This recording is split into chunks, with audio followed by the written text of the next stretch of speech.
What is a temple? Let's understand this.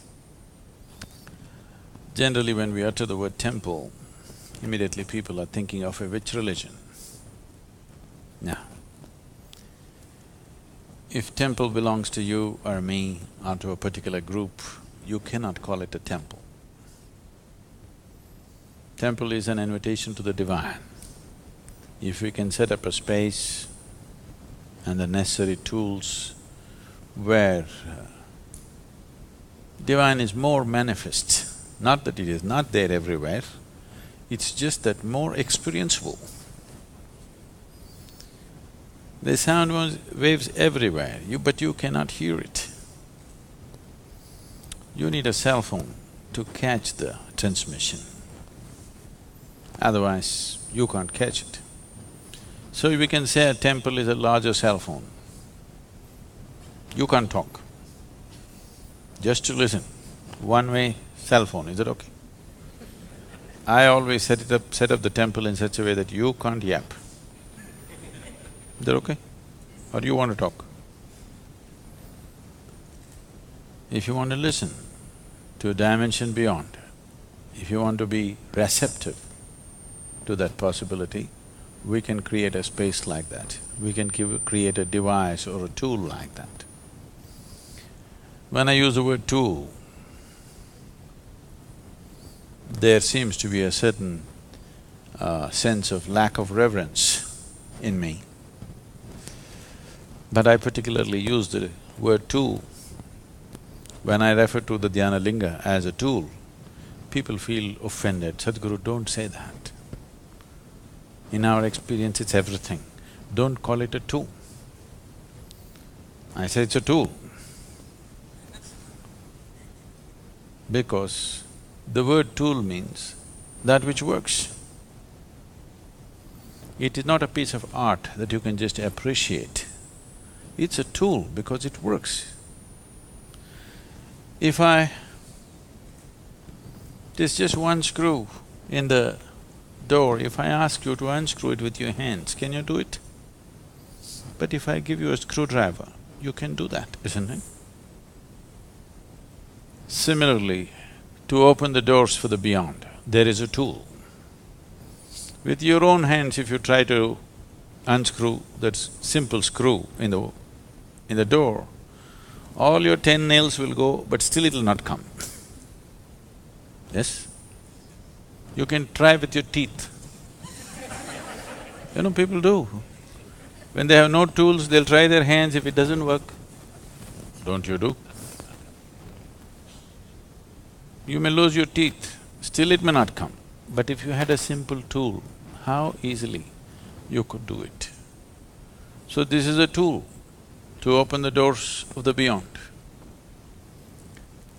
And I don't think a tool is irreverential, nor do I think a tool is insulting. A tool is a tremendous possibility, isn't it? The significant development in human societies happened only when we started making tools, isn't it? No? Why is it offensive if I say a temple is a tool? A temple is a tool. There are different ways of using different tools. For this tool, you have to be in a certain mode. Because this is not a physical tool, you have to approach it in a certain way. So that certain way may also include a certain level of reverence, because that attitude is needed to be able to use the tool. So it's very important that it is understood and used as a tool, not as a destination, but just as a possibility. A temple is not a destination. A temple is only a doorway. A doorway is not a destination. A doorway is just a doorway, opens up something. So what does it take to build a temple? Of course, we need some stone and many other material, but what does it take within a human being to build a temple? Why I'm telling you all this is I'm trying to discourage you.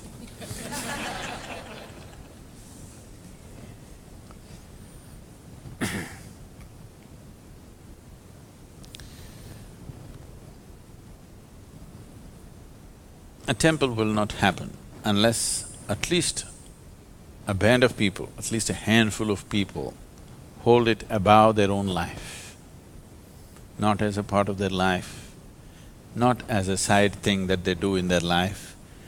Temple building is not a hobby or a profession. You have to see it as something beyond your life, more important than your life. You must understand, at least in the East, in India, temples were built so elaborately, some of the temples took 3 to 4 generations to complete. For example, the Kailash temple in Ajanta, Ellora, in the Ajanta area in Maharashtra. There are many in Tamil Nadu. This temple was carved out of the rock. They did not build it. A huge mountain of a rock, they carved the temple into it. 3 floors, all carved out. They must have removed hundreds of tons of stone, probably thousands of tons of stone, because all the empty space that you see in the temple has been carved out.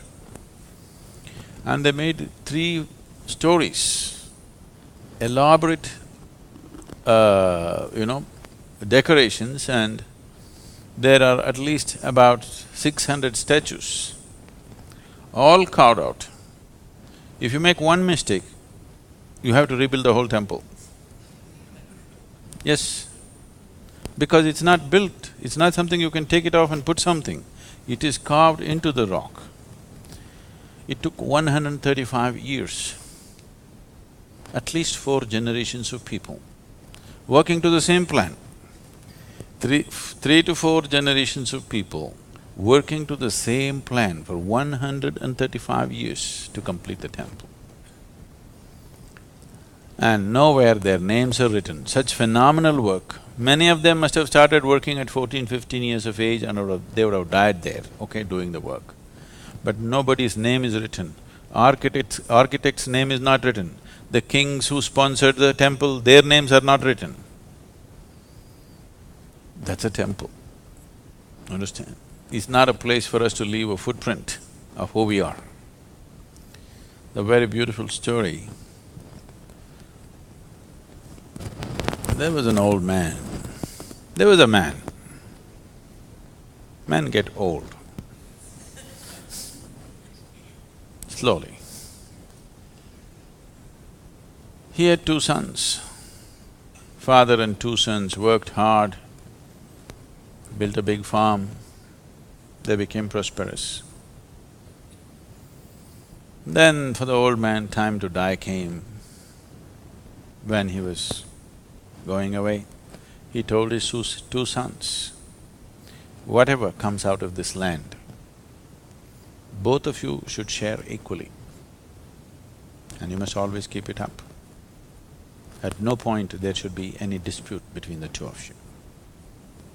They agreed in front of their father and they kept to it. I'm saying, not dividing the land. Dividing the land has come only in the last 4 to 5 generations in India, maybe 3 to 4 generations. Before that, there was no such thing as, this is my land, this is your land. Only the produce was divided, never the land. So conceptually, it was not there in people's minds that you can actually divide the land. So he said, you must divide the produce equally. And they stuck to it. After some time, one of the brothers got married. 1, 2, 3, 4, 5. 5 children he had. The other one never got married. So he was alone. But still the crop was shared 50-50.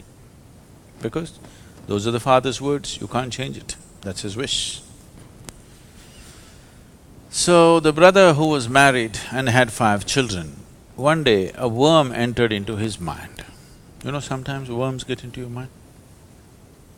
A worm entered his mind, and then a thought arose, and he thought, I have a wife and 5 children, I get 50%. My brother is alone by himself and he gets 50%. When I grow old, my sons will grow up, 5 of them. They will tame more land, we will become more prosperous and we will have much more. But my brother is alone. When he gets old, he will have only 50% of what we have now. This is not fair. But he is so proud. If I try to give him little more, he will not take it. If I try to share my produce from the new lands that my sons have broken, he will not take it. Only from the father's land, he will take 50%. So what to do?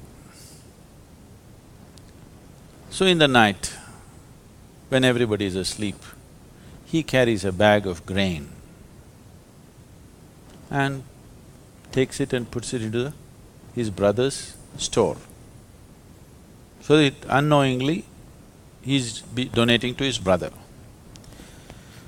The other brother, who was alone, thought, my brother has a wife and 5 children, he needs more. I'm just alone, what will I do with all this?